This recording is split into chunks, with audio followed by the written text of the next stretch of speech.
besar bidang ekonomi syariah. Pak, nanti kan punya program ataupun yang dicapai di Universitas Bogor ini.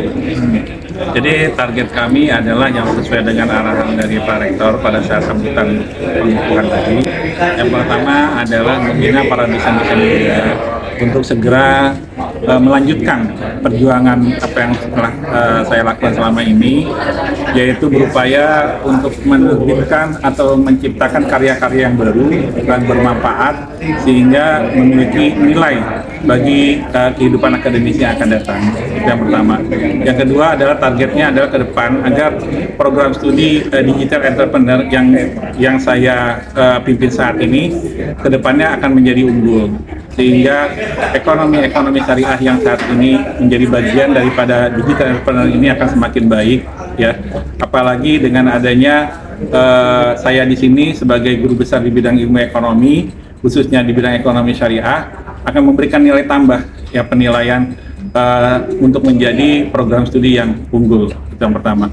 Untuk universitas sendiri, ya, bahwa Universitas Sabar Indonesia ini merupakan universitas satu-satunya mungkin, ya, yang memiliki guru besar di bidang ilmu ekonomi syariah, di mana bidang ekonomi syariah ini dikaitkan dengan institusi kami, di mana institusi kami ini adalah yang pertama tadi ada sebagai fintech university, ya, di bidang digital.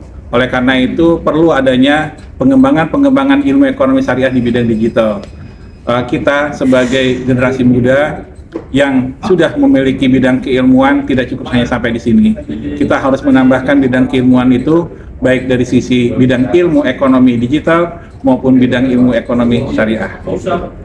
Indonesia kan bangsa pasar ekonomi syariah sebut besar. Peluangnya itu gimana Pak nanti di bidang pendidikan ini kan kita melihat ini suatu bisnis baru Pak syariah di Indonesia.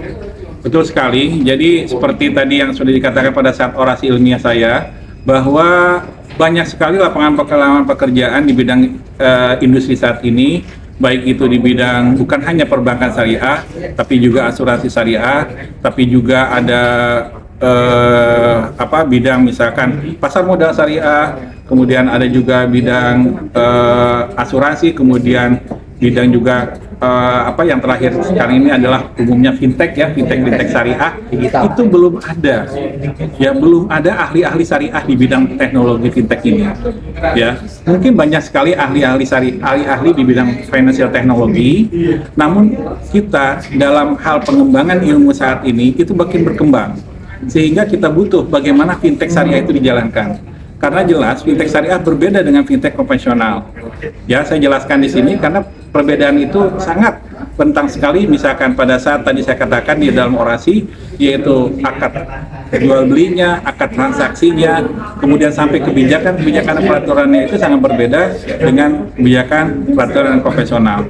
Kemudian pertanyaannya, bagaimana pengembangan selanjutnya? Jelas peluangnya ini sangat besar sekali, khususnya bagi akademisi lulusan kami di sini harus bisa melihat bahwa kedepannya itu memang kita dibutuhkan, ya, seorang dari ahli financial technology plus ahli juga dalam bidang ekonomi syariahnya, sehingga kita dapat mensinkronkan teknologi yang ada saat ini based on-nya itu berdasarkan syariah. Kenapa? Karena di Indonesia sudah jelas, ya, hampir 85% itu umat Indonesia itu beragama Muslim. Mau nggak mau, ya, dia harus harus tetap menjalankan, ya kan, apa yang dibariskan dengan sistem ekonomi syariah. Oleh karena itu, pangsa pasar yang besar ini harus kita raih. Dan saya tekankan, syariah bukan milik orang Islam. Ilmu syariah bisa diterapkan oleh siapa saja. Fintech syariah bukan milik fintech orang Islam. Fintech syariah dapat dijalankan bagi siapa yang ingin mempelajari sistem ekonomi syariah itu sendiri.